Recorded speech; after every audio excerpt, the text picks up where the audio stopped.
living is very strong here. Now I have very fond memories of working with the moderator for the last 15 years from Canberra to Porto Alegre. His Holiness was the moderator and I was in the executive of the Central Committee, and we have been known each other, shared many concerns and thoughts, and I cherish great respect now for His Holiness. We have cultivated a very personal relationship during this time, and I still have good memories. See, as moderator, I have been always looking forward to hear the moderator's report. Usually it is a report of what happened in the World Council of Churches. But when His Holiness presents the moderator's report, it is something different. It is a theological treatise. I have kept all the reports in my library. Very theological, contemporary and challenging, and those reports used to set goal for the next year. And I watched the moderator presiding. He was firm, at the same time flexible. He was fair and kept always the friendship. And he had always maintained justice with love. To the core is a great ecumenist, to keep the East and the West, the North and the South, the Orthodox and the non-Orthodox. It is not easy in a gathering of members coming from 350 different traditions and denominations. And His Holiness has always kept a desire for unity. He wanted to visit Kerala in a united church. So he postponed, as I said earlier. His desire was to come to a united church and meet the old Orthodox Church, and always we have shared our concerns, hopes, and Trinity has taken great efforts to bring reconciliation within the church, though from far. And even today, reading the papers, tomorrow Your Holiness is going to meet the members of the Jacobin Church, and I hope and pray that the churches will together remain and witness in Kerala. So Your Holiness, your visit has enhanced ecumenical growth, strengthened unity among the churches, and widened our relationship. So I am very happy that Your Holiness made this occasion to visit, and I hope and pray that this will be a very productive visit.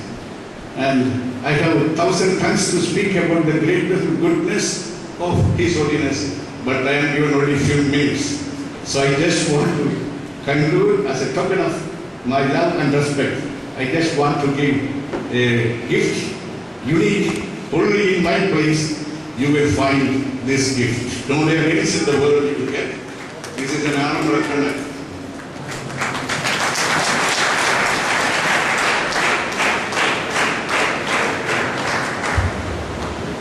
Taking up this responsibility is Father Dr. K.M. George, the Principal of Orthodox Theological Seminary. Father George was the moderator of the Program Committee of the World Council of Churches, while His Holiness was serving as the Central Committee moderator.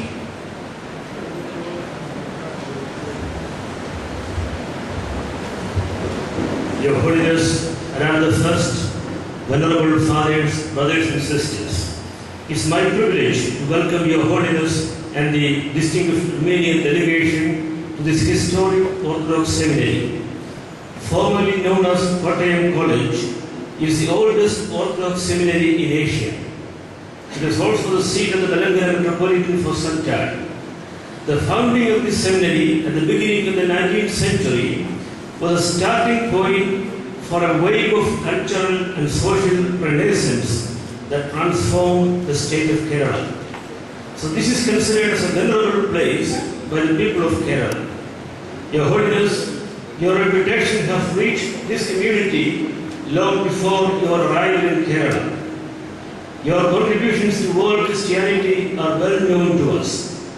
As the first Orthodox moderator of the Central Committee of the World Council of Churches, as the only moderator who was unanimously elected for a second term, and as the youngest moderator, you have a splendid track record in the ecumenical movement.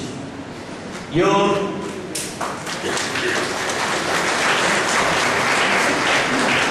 overarching vision for the unity of the Church of Christ as one body, and your deep concern for the identity and diversity of the churches of Christ in every region have always inspired us.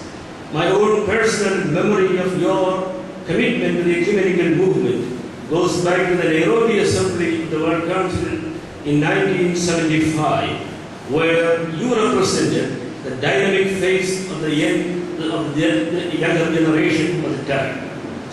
Within the broad frame of your leadership to the whole ecumeny, you took special care of the legacy of the ancient apostolic churches of the Orient, and you emerged as a powerful defender of the unity, faith, and traditions of the Oriental Orthodox family. Your Holiness, your enlightened and informed passion for interreligious dialogue, and the many initiatives you took to guide the global interfaith movement respond to the genuine need of our times. Our people in India, with their historic experience of plurality of all religions living together, will ardently support your noble cause. I hardly need to remind our people of the ancient Armenian connections of this country and the Church of St. Thomas in India. Every time we see the well-known Armenian cross, we are reminded of its close resemblance to our own St. Thomas cross or Persian cross, a prominent symbol of ancient apostolic Christianity in India. But I need to mention particularly the Armenian connections of this seminary. In the last century, in 1963, the Armenian Catholicos, His Holiness Vaskan I, laid the foundation stone of the building over there, which houses the administrative block and classrooms and a hostel. In this century, 21st century, next Saturday, God willing, the Armenian Catholicos, His Holiness Aram I, will lay the foundation stone of the proposed gigantic synod house and chapel here in this campus.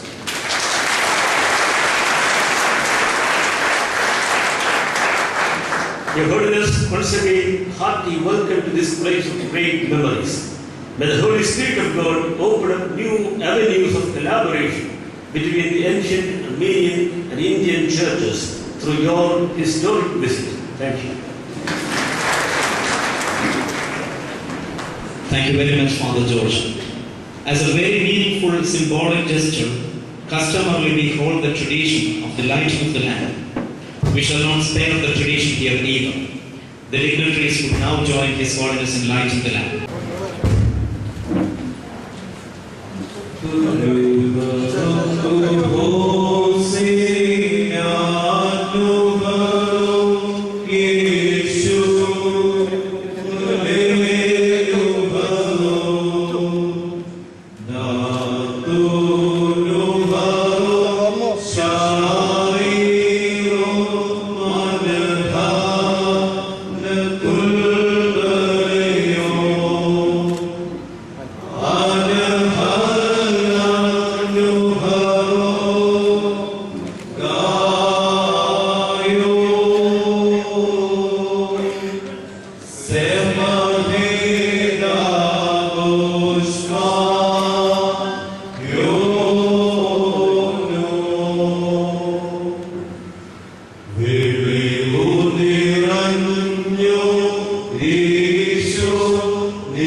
The long-awaited keynote address by His Holiness Aram I, the first of the Catholicos in the great house of Cilicia. beatitude